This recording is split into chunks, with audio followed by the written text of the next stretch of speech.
about the mind is that it goes back to things and it will force you to think about those things, because that's how it needs to overcome that thing, because that was a shift. It wasn't something normal that happened in your mind. So it will take you back to those things and you're going to have to deal with it. And if you do not deal with it in a healthy, productive way, what you're going to create is a coping mechanism. And so when you start acting them out, the world doesn't respond the way you think it should, and that's how it starts to harm you.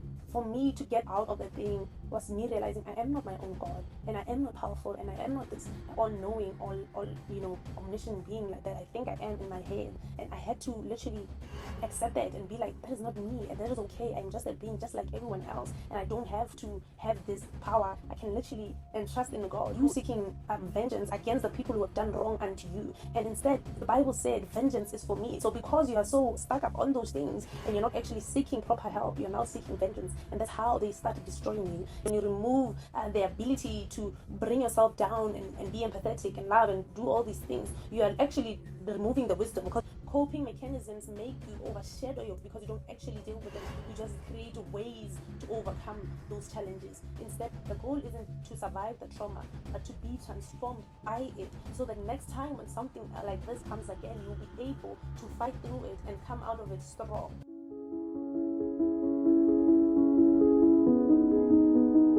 Hey everyone, my name is Maladaptive. Thank you for tuning in. Here we talk about how our childhood experiences affect our livelihood and thus impacting our mental health, creating a need for us to change the way that we think, based on Romans chapter 12 verse 2, which says, do not conform to the pattern of the world, but be transformed by the renewal of your mind, by testing that which is the good and the perfect will of God. Today we're going to be talking about coping mechanisms. It's going to be somewhat of a testimony, so the two main coping mechanisms we're going to be discussing is maladaptive daydreaming and intellectualization. Trauma is something, we all face in our life. We face it in our childhood, in our adulthood, in your older age. It's something that is going to be there in your life. And so how you deal with it, though, is very important. A person who's in a more open environment can be able to speak about it and seek help and actually find ways to deal with this trauma. And when that memory or that experience gets to be relieved in their minds. Because one thing about the mind is that it goes back to things and it will force you to think about those things, because that's how it needs to overcome that thing, because that was a shift. It wasn't something normal that happened in your mind. So it will take you back to those things and you're going to have to deal with it. And if you do not deal with it in a healthy, productive way, what you're going to create is a coping mechanism. I want to take you guys back to the story of Abraham and Abimelech in Genesis chapter 20. So the story goes like, Abraham and Sarah, his wife, were going into this new place, and Sarah was a very beautiful woman. So Abraham is like, hey, when you get there, tell them that you're my sister. And so when they get there, sure enough, Sarah says, we are siblings. And then, so at the time, when you're a new person at a new place, especially if you're a woman and you're beautiful, the king was able to call you into his courts and marry you or be his girl. So that was the case. And so at night, when Abimelech was sleeping, God spoke to Abimelech in his dreams, and he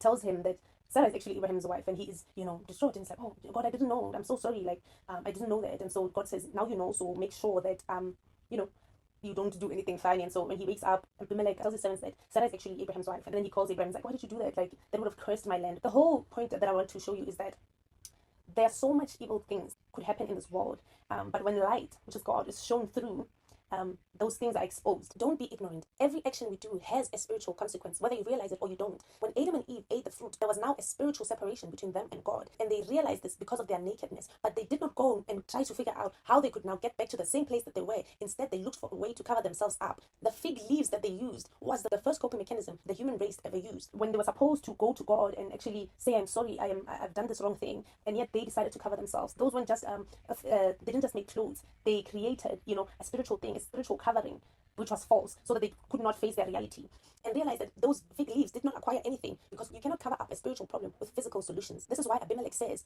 Abraham, what have you done to me? I could have cursed my land. A curse is a spiritual thing, and by doing that action, he would have cursed his land, and so it would have now needed a spiritual intervention. The spirit realm can only be solved by spiritual things. So let's go into the first coping mechanism, which is maladaptive daydreaming. Maladaptive daydreaming is essentially this dream-like state where you are awake, right? You're awake, but you're unconscious of everything that's happening, and you're in this dreamlike state where you're controlling everything, and you form these new characters, these new scenarios. It's just like an alternate universe that you create in your own mind. The thing about it is that it's the same scenario, which is mostly based on your traumas, and you're gonna think about that specific thing, but you're gonna turn it into something good. So this coping mechanism is usually adopted by people who are overthinkers, and they're very imaginative. So they are the ones who would generally go to this coping mechanism. After a very big traumatic experience, they will overthink on the situation until they even start being like, how could I have changed it? They start thinking of it like, how could I have changed the situation? So they think about it so long that they end up having this false reality that they love. They become obsessed with it. That's why it comes to a point where they will always find themselves in long periods of dreamlike states. They're conscious, but they're unconscious to everything that's going around them. This is something I actually had. I used to have this maladaptive daydreamings, and they were bad. I think people would always be like, but we're always zoning out and all these things, and I was just like,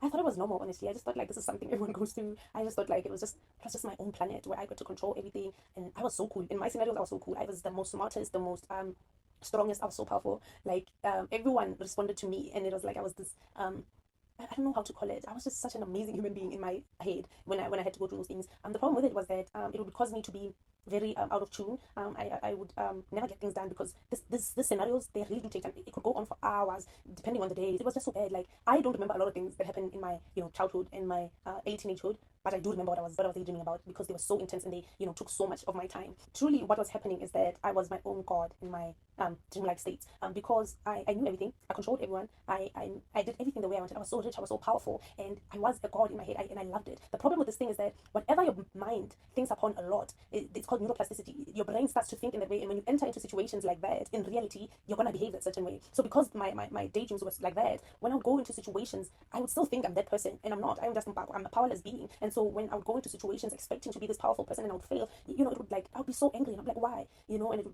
it would frustrate me so much. I wondered, and I thought about this not so long ago, and I was like, why did I want to be so powerful and everything? And I realized this is literally that what caused Adam and Eve to sin.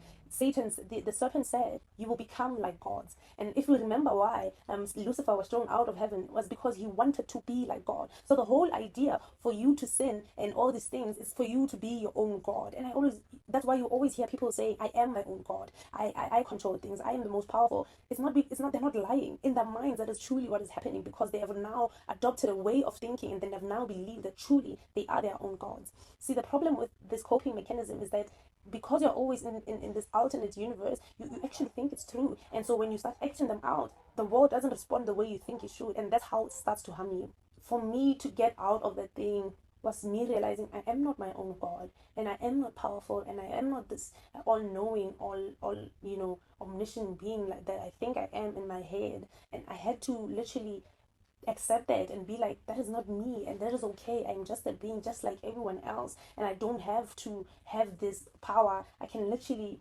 entrust in God, who is the real God, and he will give me success. See, the problem with this coping mechanism is that instead of you now seeking help, you're now seeking vengeance. Those dream-like states are you seeking vengeance against the people who have done wrong unto you. And instead, the Bible said vengeance is for me. So because you are so stuck up on those things and you're not actually seeking proper help, you're now seeking vengeance, and that's how they start destroying you. So you think you're a God and you're all powerful, but yet you're being destroyed by the enemy. That's how he comes to deceive you. The Bible says in 2 Corinthians 10 verse 5, for the weapons of our warfare are not carnal, but mighty in God for pulling down strongholds, casting down arguments and every high thing that exalts itself against the knowledge of God, bringing every thought into captivity to the obedience of Christ.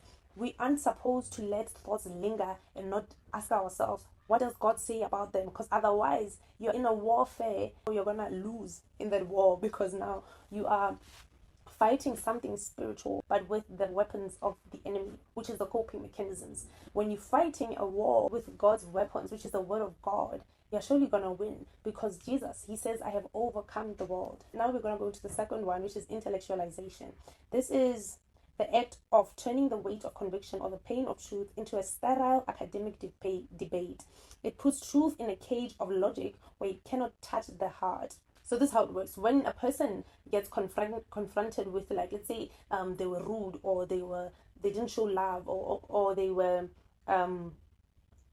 just mean, right? They instead of acknowledging that and seeking to be like, I'm so sorry, I didn't know I made you feel like that, they will instead tell you, they'll make it a knowledgeable debate. They'll be like, you actually don't know what love is. And then they will start explaining love to you, just so that your idea of what you presented to them can be now downplayed. And so now you're going to now be thinking like, maybe I'm wrong. They make you question what you have felt, just so that they do not feel actual emotions. When we look at intellectualization on a grand scale, it will come off as things like page taker or ocult. On a personal level, it's usually used to dominate conversations. These people will want to always dominate conversations so that they can always feel smarter. Not that they are smarter. 90% of the time, they're not even that smart. It's just that they want you to feel that way, just so that you do not, that they can somehow control how you view them. This thing is usually, I would say, it's adopted by people who they were generally not heard growing up, or they were just not given much attention. So they felt like, oh, for me to be given attention, I have to say something very, unique, or something, I don't know. So, and then that's how people would go for this coping mechanism. So to deal with the lack of attention and love and being heard as children. The most interesting thing that I've realized about people who use this coping mechanism is that they love knowledge, but they're actually afraid of it. So you won't really find them in a space where they're people who are very knowledgeable, who are very academic. You'll usually find them around people who have no degrees and stuff. They always have to make sure that they are the most knowledgeable person there. See, the problem with this coping mechanism is that because you think you're so knowledgeable, you are untaught. You become this person who cannot learn, and you cannot be taught by anyone else. And that is a very big problem, because in life we are lifelong learners. And so when you take away that ability, when you're taking away that thing to be able to learn, you're essentially limiting your knowledge. Instead of you learning and gaining more knowledge and empathy and all these things and compassion. See, these people can never be empathetic and compassionate because they always need to be higher, and people who are higher can never be empathetic because they cannot come down to your level. And empathy needs you to come down to a person's level and try to understand. And so it takes away their ability to love to a certain extent and the ability to learn from others. The reason why God says it is not good for men to be alone is because a man is meant to feel love and to give love and to learn from others. This is why the Bible tells us how important fellowship is, because it's only through fellowship we are able to be corrected, to take accountability and all these things. Intellectualization removes all these things and leaves you as this powerful person. You think you're much greater than others. In actual fact, you are much lower, because all these detrimental things that we need as human beings, you are not receiving. Proverbs chapter 18 verse 15 says, true prudence requires the heart to acquire knowledge, not just the mind. Prudence is just being knowledgeable, gaining knowledge and being able to discern things in a knowledgeable way. So this verse is saying true prudence requires the heart. So when you remove feelings, when you remove the ability to bring yourself down and be empathetic and love and do all these things, you are actually removing the wisdom, because it says it takes through the heart is what it takes to acquire the knowledge. So when you're taking that, you're not going to receive the proper knowledge that you're supposed to receive. Romans chapter 12 verse 16 also tells us that we should think like others, be humble in your thoughts, and do not be wise in your opinions. This is a way to show us that when you are always trying to show yourself that when you're always trying to show others that you're actually smarter and things like that, you're actually dumbing yourself. So that is the problem of this coping mechanism. I want us to realize that as long as we live in this world, we're going to face challenges, but the aim is to overcome these challenges, not overshadow these challenges. Coping mechanisms make you overshadow you because you don't actually deal with them. You just create ways to overcome those challenges. Instead, the goal isn't to survive the trauma, but to be transformed by it, so that next time when something like this comes again, you'll be able to fight through it and come out of it strong. 2 Corinthians 4 verse 17, it says, the light afflictions which are but for a moment work in us a far more exceeding weight of glory. When you come out of a challenge, out of a trauma, you should have a far much greater weight of glory, not be left in shambles and as this broken person. So the whole aim for the whole reason God puts us through the wilderness is for us to come out greater and more knowledgeable and just better people in general. Here's the catch. The only way you're going to be able to receive the weight of glory is if you allow it to work inside you, not for you to learn how to run from it. Coping mechanisms are ways that we learn how to run from our problems instead of staying in them and letting them work something in us that we can actually overcome them. I'm going to give you two scenarios of a couple dealing with infidelity. The first couple, the one partner finds out that the other has been unfaithful, and so the other one questions and they fight and they go through all these things. They even go through therapy, and then they later find out they later come back and try to reconcile, and they create boundaries and they create ways of communicating, and they just try to build the trust up. The second couple, the other one finds out that the other has been unfaithful, and so the other one goes and sits by themselves, and a few days later they come back and they say, I understand that what you have done is wrong, and it has hurt me a lot, and so I've decided that I'm going to forgive you. And so they move on in their relationship. Now I want you to realize that both of these couples, they have reached one resolution: to forgive and to move on within the relationship. But only one couple has gone through the fire. They've now set boundaries. They've now know a way to move on, and they've also built up the trust. The second couple, though they have also reached the same thing, they now have to suffer. Instead of dealing with it, they've run away from it and just shoved it at the back. But it is always going to cause problems within the relationship because they haven't actually dealt with it. See, the second couple, they've overcome it, and so they know how to go into it, and the other person knows that how this has made the other person feel, and they've also worked through themselves because they both went through the process. Well, now the second couple, they haven't gone through anything. The other one just, received a pat on the back and be like, okay, I forgive you. And it's like nothing has been resolved. You cannot go about life without any resolving. If you just run away from those things, they're still there. Though you decided to not make them a thing, they are still there and they're going to impact you somehow. The Bible says in John chapter 8 verse 32, the truth shall set you free. Not your silence, not your strength, not your wisdom. Nothing can save you. It's only the truth, and the truth comes through. The truth is Jesus. You have to go through Jesus and allow him to work in you and create and give you that greater weight of glory. Unless a wound is healed from the inside out, the wound will always be there. That is why that other partner will soon find themselves lashing out, being insecure, and just having this living in so much fear. It's because they haven't dealt with it. You see, the Israelites had the same problem. When they left Egypt, they didn't allow God to actually heal them so that they can, be this powerful nation. No, instead they complained. Most of the time they'd be like, we miss Egypt, and we miss how we would have food and all these things, and God would be so mad and enraged by them because they came out of the situation, but they didn't allow the healing to actually happen. So they had the physical freedom, but they didn't have the freedom in their mind. So when your mind is still trapped, even if your body is no longer trapped, you will always find yourself back where you are until you deal with that thing. James 1:2 verse 4 suggests that when we let the patient have its perfect work, we become entire, lacking nothing. By avoiding the process,